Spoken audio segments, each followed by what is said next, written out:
welcome to our deep dive. Yeah. Today, we're going to explore this whole idea of how ideas actually turn into, cold, hard cash. Mm. We're focusing specifically on India, Yeah. a country with a really, really quite an amazing innovation story going on, I think. You've given us a whole stack of articles and research Yeah. all about Indian companies' inventions. Mhm. So we're going to kind of sort through all of that together. Yeah. Now, some of these names you've given us might already be familiar to you guys listening, but we're really going to dig deeper Yes. than just the headlines, right? Yeah. We're going to figure out what makes these companies tick. What's going on? I think one thing that is so interesting about this collection of sources is that they don't just list successful companies. Right. They actually break down the underlying principles of how these businesses created value, Yeah. which I think will be really useful for this depth dive and for everyone listening. Absolutely. And one concept that really jumped out at me when I was looking at all this stuff was this idea of layering ideas on resources. Yeah. Now, it sounds kind of obvious, I guess, at Yeah. first, but the source makes a really interesting point about how even the most cutting-edge technology, it still starts with stuff that we dig out of the ground. That's right. I mean, it's all about human ingenuity. Yeah. Taking these raw materials and transforming them through a series of innovations into something much more complex. Right. And ultimately much more valuable. Hmm. The source uses this a really powerful example to illustrate this point. It talks about India's journey Yeah. from an agricultural economy to, as we know it today, this IT powerhouse. It's such a classic example of shifting, from relying mainly on land to Right. leveraging human capital for a completely different kind of wealth. Mhm. But how exactly did they do that? How did they make that shift? Well, initially, as you said, wealth in India was largely generated through agriculture. Right. What you could grow on the land.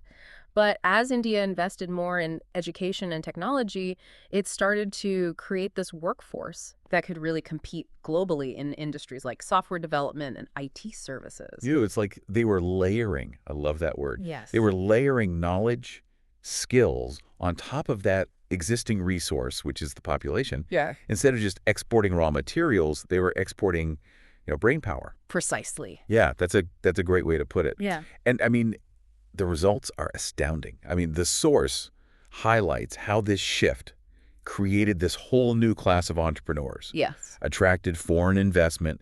It boosted India's GDP significantly. Mm-hmm. This layering concept that's making me think about, like, all the things we take for granted, like even this device Yes. that you're using right now to listen to this. Yeah. I mean, it started with, mining for metals, extracting oil for plastics. Mm-hmm. But the real value comes from those countless ideas layered on top. Yeah. Right? Design, the engineering that goes into it, the software, the user experience, Excellent. all these things contribute to its worth. I think that's a great point. And I think it's a good reminder that the value of a product or service often lies in the intangible aspects. Right. The intellectual property, the innovation behind it. Absolutely.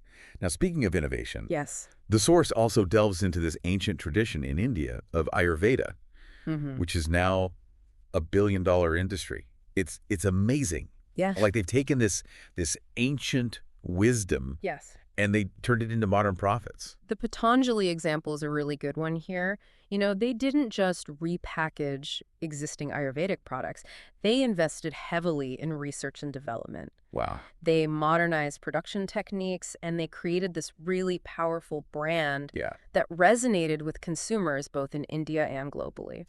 It's interesting because they managed to appeal to this sense of tradition, this cultural heritage, but at the same time, they're positioning themselves as this modern, scientifically backed company. Exactly. And their success is not just about profits either. Right. The source argues that Patanjali's rise has actually revitalized this interest in Ayurveda, leading to more research, more education, and a greater awareness of this ancient system of medicine. It's almost like they've created this virtuous cycle where commercial success is actually fueling further development and appreciation of this tradition, at its core. Yeah, that's a great way to put it. I think it highlights how innovation can really take many forms. Sometimes it's about that radical disruption, creating something entirely new. But other times it's about taking something old and reimagining it for a modern audience. And it's not always about these big revolutionary inventions either. Mm-hmm. The source makes this really interesting distinction between like inventions and innovations, pointing out that it's often the smaller, like the incremental improvements that can have this massive impact. Absolutely. And they actually use the example of digital payments in India, Right. specifically the Unified Payments Interface, or UPI. Yeah, before UPI, transferring money was this very cumbersome process, often required visits to banks and filling out these long forms and all of that. But UPI leveraged mobile technology and created this really secure, real-time payment system that completely revolutionized. Yeah. I've even read that street vendors in India are using UPI now. It's become so ubiquitous. It really has. But what exactly makes it so revolutionary? Why is it such a big deal? Well, for starters, I think it's incredibly user-friendly. You don't need a bank account to use it. You don't even need a smartphone. You can link your mobile number to your bank account and make payments through even basic phones. Wow. This has been a game changer, especially in a country where a large portion of the population doesn't have access to those traditional banking services. Yeah, that makes sense. It's not just about creating a new technology. It's about making it accessible, making it relevant to the specific needs of a population. Exactly. And the impact of UPI goes far beyond just convenience, I think. The source explains that it's driven financial inclusion. Right. Brought millions of people into the formal financial system, and ultimately, it's boosted economic activity. And it's given rise to this whole ecosystem of innovative companies like Paytm, PhonePe, Google Pay, who are constantly adding new features and services built on top of the UPI platform. Right. It's a fantastic example of how a single innovation can have this cascading effect. It creates this ripple of change that transforms entire industries and even societal norms. Okay, so we've seen how layering ideas on resources, we've seen how these radical inventions and incremental innovations can create value. Yes. But the source also really emphasizes this point that you need more than just a great product or service to be successful. You need people to believe in it. You need branding. Oh, absolutely. And they offer two very different examples from India to illustrate this point. Yeah. The Tata Group Yeah. and Amul. Tata. I mean, they're everywhere. It seems like they have their fingers in every pie imaginable, from Right. cars to steel to salt to software. They're everywhere. And that's precisely what makes them so fascinating. They're this conglomerate. They have this vast and diverse portfolio of businesses, but what ties it all together, what gives them that competitive edge, is the Tata name. Right. The source points out that the Tata brand represents a certain level of trust, of reliability, Yeah. that transcends any individual product or industry. It's almost like a seal of approval. If it's Tata, it must be good. Yeah, that's a great way to think about it. And this brand reputation has allowed them to expand into new markets, launch new products, and even weather economic storms with the resilience that many other companies just envy. And then there's Amul, which is like a completely different beast altogether. Yeah. They're a dairy cooperative built from the ground up by farmers. And yet they've managed to create a brand that's just as powerful, albeit in a completely different way. Amul is all about affordability. It's about quality. Yeah. And it's about this clever and often humorous marketing strategy that has made them a beloved household name in India. Their mascot, the Amul girl, is iconic. Yes. I remember when I visited India, seeing their billboards everywhere. They always had some witty take on current events, which made them super memorable. And that's the genius of their marketing, right? Wow. They've managed to connect with consumers on an emotional level, making them feel like Amul is more than just a dairy company. It's a part of their lives. It really highlights the power of a well-crafted brand narrative. It's not just about logos and slogans. It's about creating a story that resonates with your target audience. Exactly. And both Tata and Amul show that there's no single formula for successful branding. It's about finding what works for your company, for your product, and for your market. Now, I know you've shared some incredible case studies that take these high-level concepts and actually show them in action. Yes. The source dives into four incredible Indian success stories that really demonstrate how the right idea at the right time can create, massive wealth. We're talking about Reliance Jio, Flipkart, Olacabs, and Infosys. Each one started with a spark, a vision of what could be. So in the next part of our deep dive, we're going to get into the specifics. How did these companies go from concept to billion-dollar realities? Let's do it. Let's get into it. Yeah. All right, so we've seen how Indian companies have kind of like leveraged ideas to achieve massive success in various industries. But what about the impact of these ideas on on society as a whole? Like, how are they actually changing lives? That's a great question. And the source dives into some really fascinating examples of how these ideas have driven positive change Mm. in areas like renewable energy, e-commerce, and the rise of social media and fintech. Let's start with renewable energy. Okay, yeah. I mean, India has made like significant strides in this sector. I'm thinking of companies like Suzlon and Renew Power leading the charge. Yeah, and it's not just about, creating these new industries and jobs. It's also about addressing this really critical global challenge, Right. which is climate change. India has set these ambitious targets for renewable energy Hmm. adoption. They're really aiming to reduce their dependence on fossil fuels Yeah. and transition to this much more sustainable energy future. What are some of the specific factors that have contributed to India's success in this area? Like, how have they managed to make so much progress? Well, for starters, the government has implemented policies and Right. incentives to really encourage investment in renewable energy. They've also made it easier for companies to obtain permits and connect to the grid, Hmm. removing some of those bureaucratic hurdles that often hinder progress, I think, in this sector. That makes sense. But it's not just about government policies, right? Yeah. There has to be this strong entrepreneurial drive as well. Oh, absolutely. I think companies like Suzlon and Renew Power have demonstrated incredible innovation. Yeah. They're developing these cutting-edge technologies and business models that have really made renewable energy more accessible and affordable in India. Suzlon in particular has been like a pioneer in wind energy. I remember reading that they were one of the first companies to actually manufacture wind turbines in India, Hmm. breaking that dependence on foreign imports. That's right. And they've also been actively involved in rural electrification projects, Wow. bringing power to these remote villages that were previously off the grid. It's incredible how they've managed to like combine this technological innovation with social impact. Mhm. It's not just about creating wealth, it's about empowering these communities and improving lives. And Renew Power has been a leader in solar energy. They're building large-scale solar farms and developing innovative financing models to make solar power more accessible to businesses and individuals. It seems like India is really embracing this multi-pronged approach Yes, to renewable energy, investing in both wind and solar technologies. exactly. And they're also exploring other sources of renewable energy, things like hydropower and biomass. The goal is to create this diverse and resilient energy mix Right. that can meet the needs of a growing population while minimizing environmental impact. This transition to a more sustainable energy future it's truly remarkable. It's driven by this realization that, economic growth and environmental responsibility, they're not mutually exclusive. They can and should go hand in hand. I couldn't agree more. Absolutely. Now, shifting gears a bit, Yeah. let's talk about another area where ideas have had a transformative impact on Indian society. Mm, E-commerce. okay.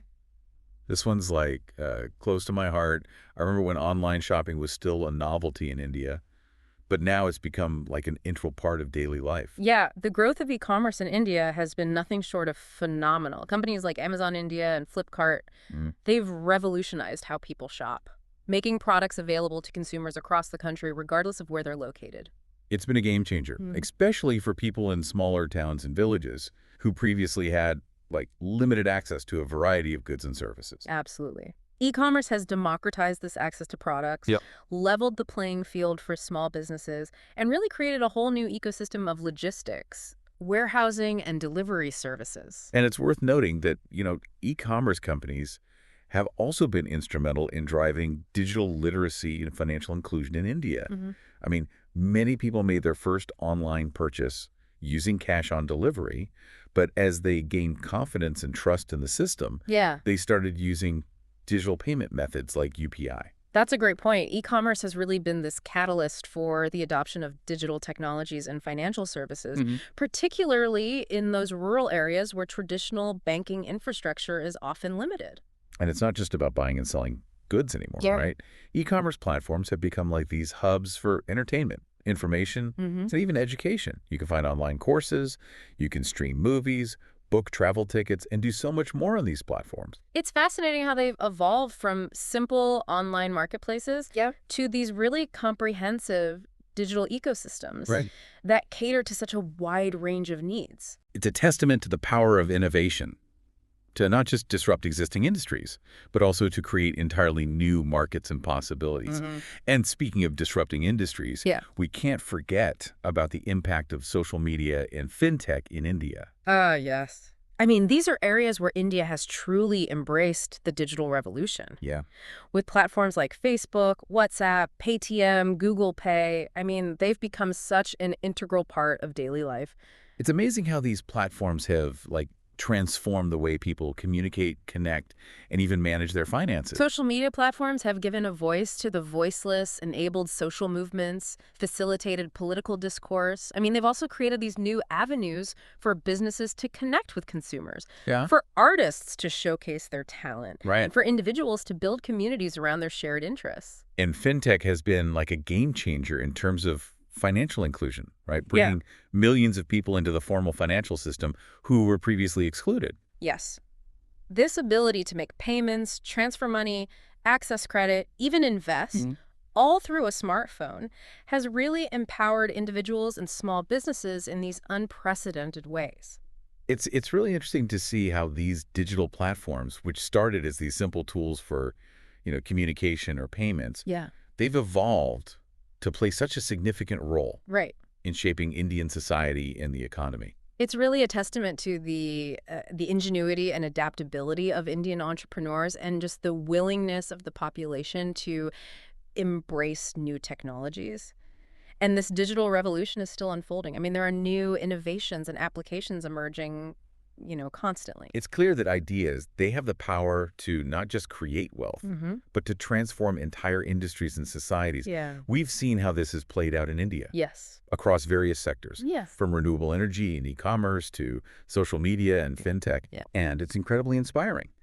But as we've discussed, even the most brilliant ideas, they need the right environment to flourish. They need resources. They need infrastructure. Hmm. And this supportive ecosystem to reach their full potential. You're absolutely right. And in the final part of our deep dive, let's explore some of the key factors that have enabled India's innovation journey and maybe what lessons we can all learn Yeah. from their experience. Sounds good to me. Yeah. Let's get into it. We've seen how Indian companies are turning ideas into wealth and really how these ideas are impacting lives in a big way. But all this innovation, it doesn't just happen in a vacuum, right? Yeah. There's got to be something else going on. Exactly. Even the most brilliant concept needs the right environment to grow. It's like a seed. You need that fertile ground, you need sunlight, you need water for it to sprout and thrive. And the source actually highlights this point by discussing this importance of responsible resource management, Right. particularly in the context of biotechnology. They use Biocon as an example, which is an Indian company doing some really fascinating work. They're basically merging ideas with biological resources to develop new therapies. It's a perfect illustration of how sustainable wealth creation relies on more than just, intellectual property. Right. Biocon's success is tied to their access to biodiversity, to those raw materials found in nature. But they also understand that these resources are finite, and need to be managed carefully. Yeah, it's a good reminder that we can't just keep extracting resources without considering the long-term consequences. It's about finding that balance between using what nature provides Yeah, and ensuring its preservation for future generations. precisely. It's about recognizing that environmental sustainability and economic growth, they're not mutually exclusive. Right. In fact, they're deeply interconnected. This brings us to another crucial ingredient in India's innovation story: Yeah. education. The source specifically mentions two institutions that have played a huge role in fostering this culture of innovation. We're talking about the IITs and the IC. Ah, yes. The IITs, the Indian Institutes of Technology, they're legendary for a reason. I mean, they've produced so many of India's leading tech entrepreneurs, scientists, engineers. What's remarkable is how they've managed to create this incredibly competitive, rigorous academic environment, Yeah. while also fostering a spirit of entrepreneurship and innovation. I've heard stories about how IIT campuses are these mini Silicon Valleys, Yes. with students constantly coming up with new ideas and launching startups. What is it about the IITs that makes them such fertile ground for innovation?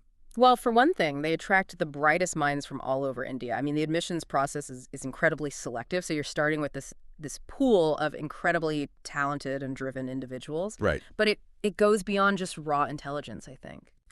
The IITs have created this culture that encourages critical thinking, problem solving, and collaboration. Hmm. They also have these really strong ties to industry, Okay. providing students with opportunities to work on real-world projects, connect with potential mentors and investors. It sounds like they've created a system that nurtures both technical expertise and like entrepreneurial spirit. Exactly. Yeah. And they've been incredibly successful in translating academic research into commercial applications. Yeah. Many IIT graduates have gone on to found successful companies, creating jobs and driving economic growth. The other institution that the source mentions, the IAC, the Indian Institute of Science, they're more focused on fundamental research, right? That's right. The ISC is all about pushing the boundaries of scientific knowledge. They conduct cutting-edge research across a wide range of disciplines, from aerospace engineering to molecular biology. Hmm. They might not be churning out startups at the same rate as the IITs, Oh, okay. but their contributions to fundamental science are laying the foundation for future innovations. Think of it this way. The ITs are like the engineers. They're building the bridges, the buildings. Yeah. While the IAC is like the physicists, figuring out the laws of gravity that make those structures possible. I love that analogy. Both are essential for progress. Yeah. Yeah. It highlights that importance of investing in both applied research and fundamental science. They complement each other, driving innovation in different but equally important ways. Absolutely. And India's success in both these realms is really a testament to their long-term vision and commitment to building this knowledge-based economy. So as we wrap up our deep dive into India's innovation story, what are some key takeaways for our listeners? What can we all learn from this? Well, I think it's clear that India's rise as a global innovation hub isn't an accident. Right. It's the result of, this confluence of factors: a young and ambitious population, a culture that really values education and entrepreneurship, and those strategic investments in research, infrastructure, and technology. And it's not just about replicating what India has done, right? It's about understanding the underlying principles, the ingredients that have contributed to their success, Yeah. and adapting those lessons to different contexts. Exactly. Every country has its unique strengths and challenges. Yeah. But I think India's story offers valuable insights into how to foster this culture of innovation, how to leverage resources effectively, and how to translate ideas into tangible benefits for society. One final thought for our listeners. We've seen how Indian entrepreneurs have taken on challenges in areas like renewable energy, healthcare, education. What emerging ideas have the potential to create the next wave of wealth and positive change, not just in India, but around the world? That's something worth pondering as we move into the future. Thanks for joining us on this deep dive.